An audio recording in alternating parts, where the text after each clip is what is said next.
사랑합니다.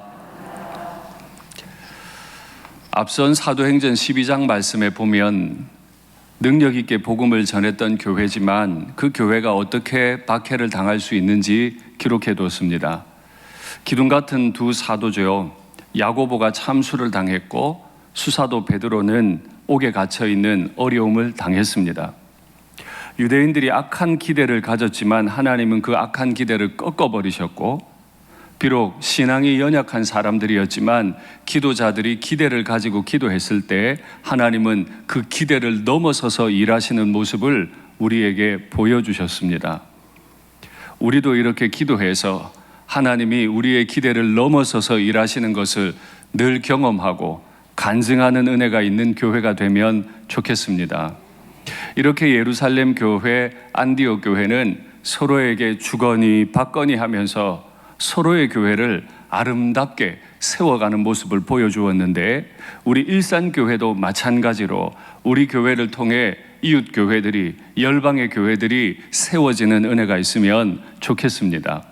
그리고 13장에 들어와서 드디어 이방인 선교가 본격화되는 모습을 보이는데, 그 이방인 선교의 주역은 바로 안디옥 교회였습니다. 오늘 본문은 그 안디옥 교회를 소개할 때 일꾼들부터 소개합니다.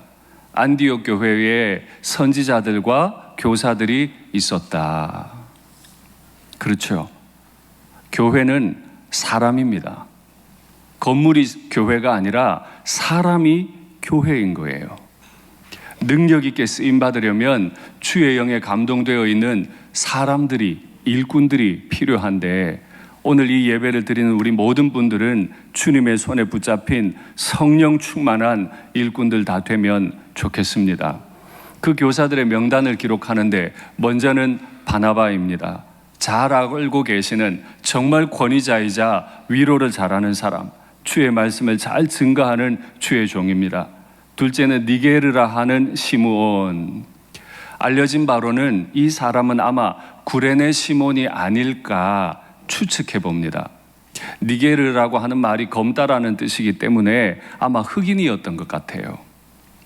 그리고 세 번째로 구레네 사람 루기오라고 했습니다.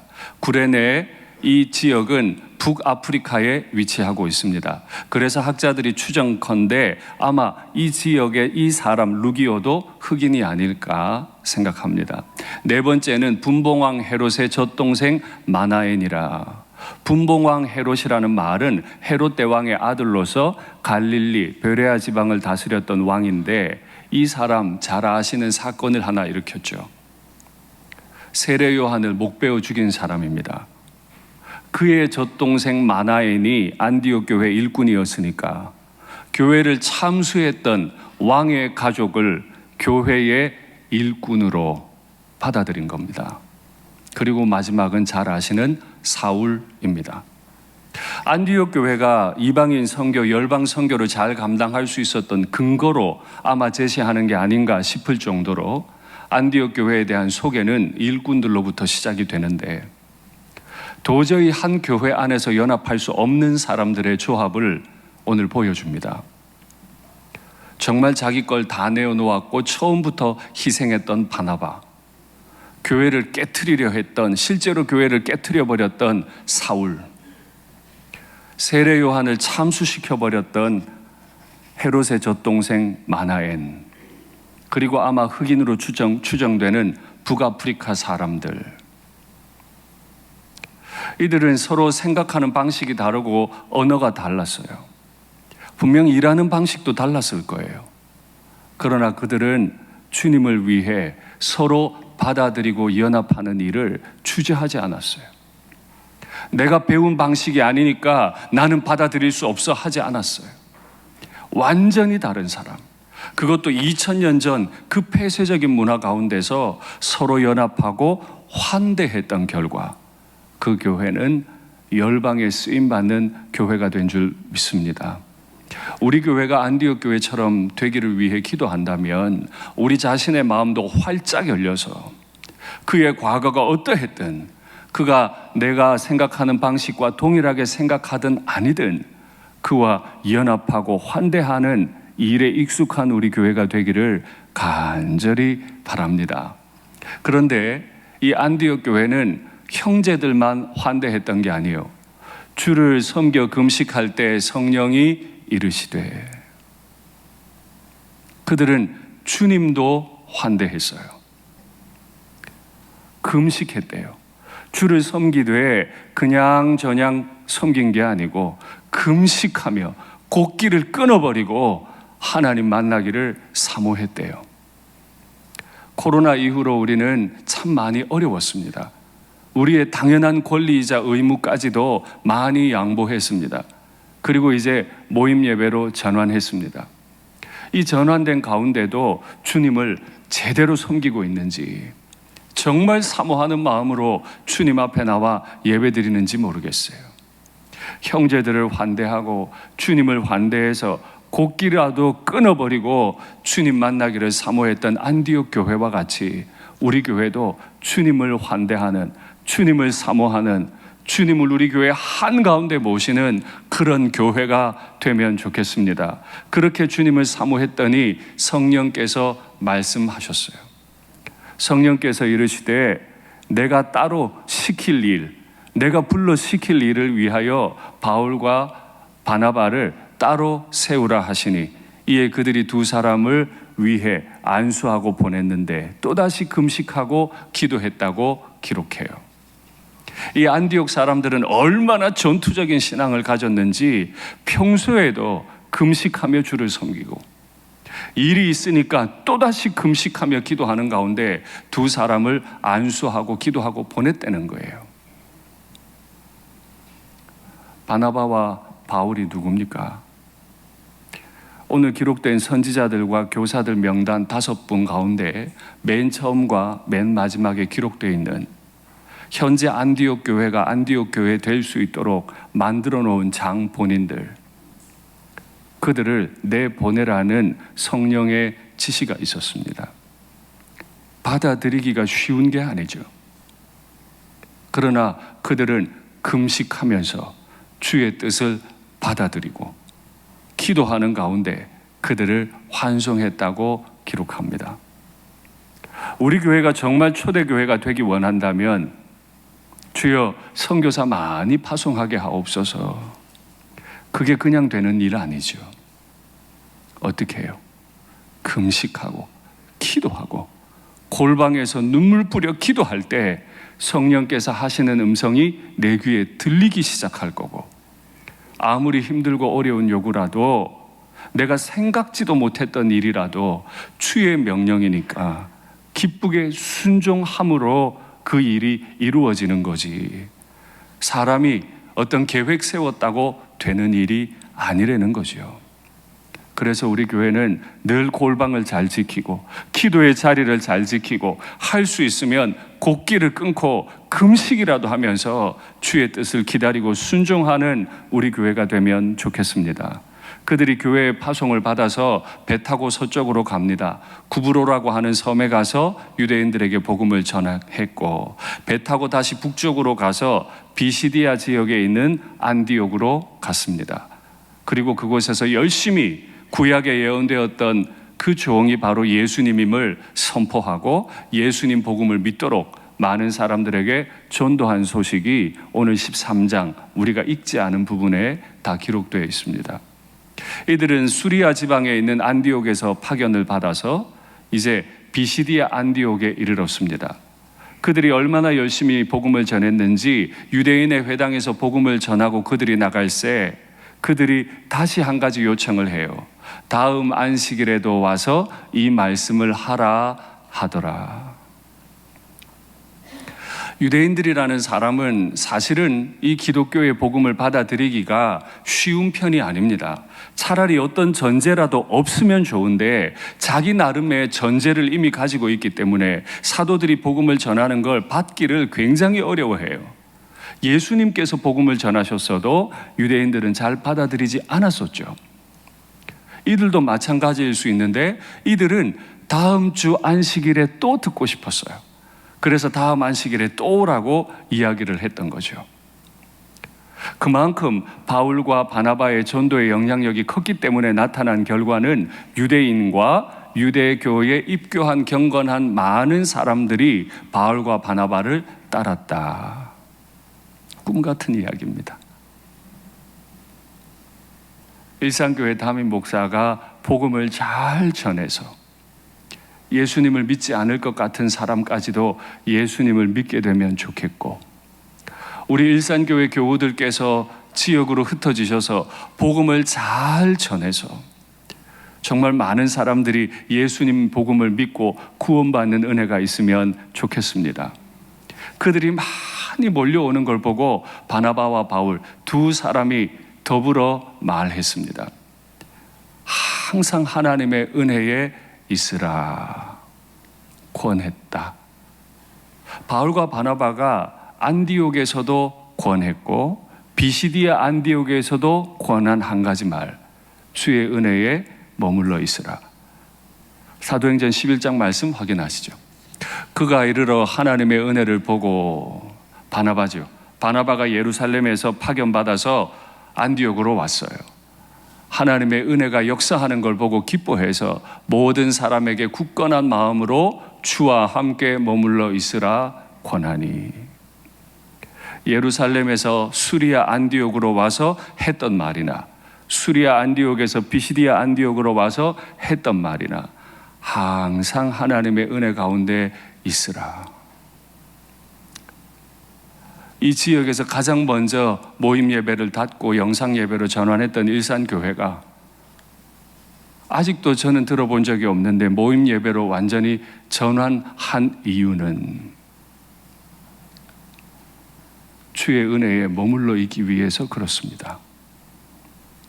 코로나가 오기 전에 우리가 열심히 모여서 예배드리고 기도했던 그 자리를 다시 되찾고 함께 그 자리에 주님과 함께 머무르기 위해 이 결단을 했는데, 이 결단을 한 우리 모두에게 주님께서 성령과 기쁨으로 넘치게 해주시기를 간절히 원합니다. 그 다음 안식일이 됐습니다. 온 시민이 거의 다 하나님의 말씀을 들으려고 모였다. 온 시민이 거의 다. 두근두근 하는 말씀 아니에요? 비시디아 안디옥이라는 그 도시에서 온 시민이 거의 다 그 복음 들으려고 모였어요. 아마 수천 명이 모였겠죠. 수천 명이 모여서 바울과 바나바가 더불어 말하는 이야기를 듣고 예수님을 믿었으니 우리도 이 꿈을 꾸고 기도합니다. 아버지, 우리 일산교회 통해서 이 지역의 많은 분들이, 이 일산 서구의 온 시민이 거의 다, 이 고향 시민 거의 다가 주의 복음을 받고 구원받으면 좋겠습니다. 이 기도가 우리의 새벽마다 밤마다 이어지는 기도가 되기를 간절히 원합니다. 그런데요, 전혀 엉뚱한 내용도 하나 기록이 되어 있어요. 유대인들이 그 무리를 보고 시기가 가득하여 바울이 말한 것을 반박하고 비방하거늘. 똑같은 사람이 설교해요. 바울과 바나바라는 동일한 사람이 설교해요. 그런데 어떤 사람들은 온 시민이 거의 다 몰려와서 말씀을 듣는가 하면 그 중에 어떤 사람은 시기가 가득해 반박하고 비방해. 여러분께 묻겠습니다. 바울과 바나바가 잘못한 겁니까? 시기가 가득해서 반박하고 비방한 사람이 잘못한 겁니까?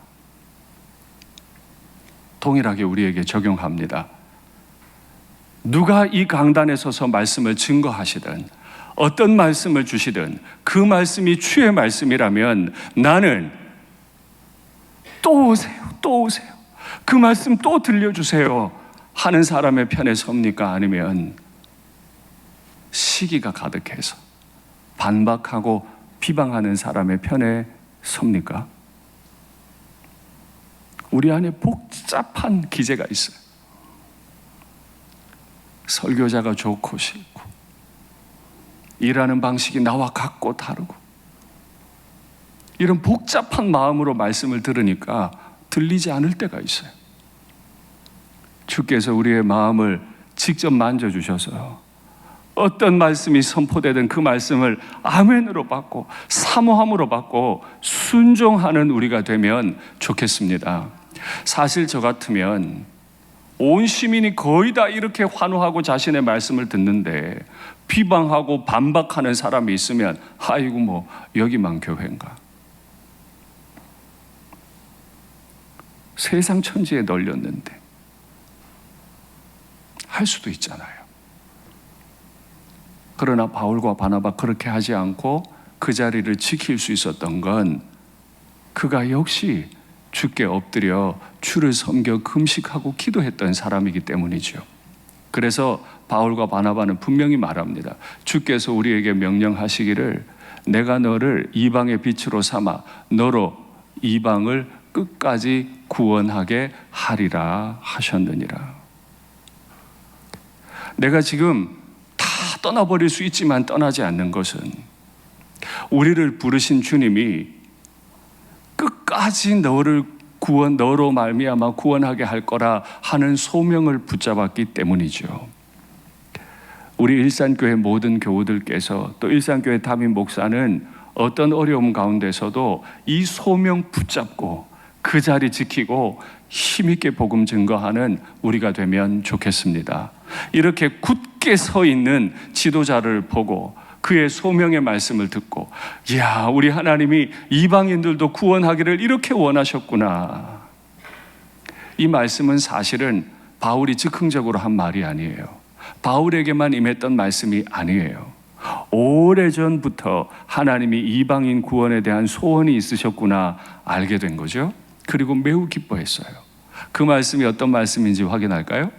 내가 또 너를 이방의 빛으로 삼아 나의 구원을 베풀어서 땅끝까지 이르게 하리라. 여기 너로 지목된 사람은 이제 곧 바벨론에 멸망당할 유다 백성들입니다.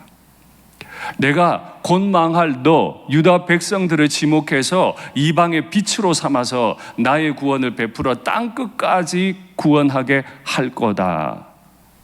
망한 백성에 대한 하나님의 약속, 그 약속을 이어받아요. 오직 성령이 너희에게 임하시면 너희가 권능을 받고 예루살렘과 온 유대와 사마리아와 이제 이방인 지역 땅끝까지 이르러 내 증인이 되리라 하시니라. 주께서 마지막 말씀하셨고 주께서 이르시되 가라, 이 사람은 내 이름을 이방인과 임금들과 이스라엘 자손들에게 전하기 위하여 택한 나의 그릇이라.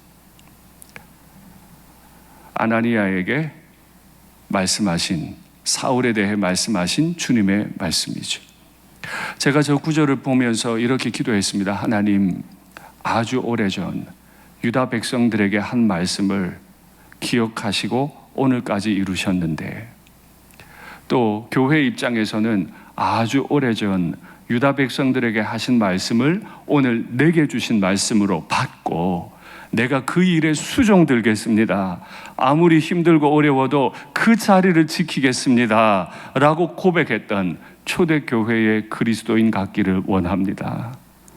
이것이 저의 기도의 제목이고 이것이 교회 담임 목사가 교회를 위해 기도하는 제목인데요.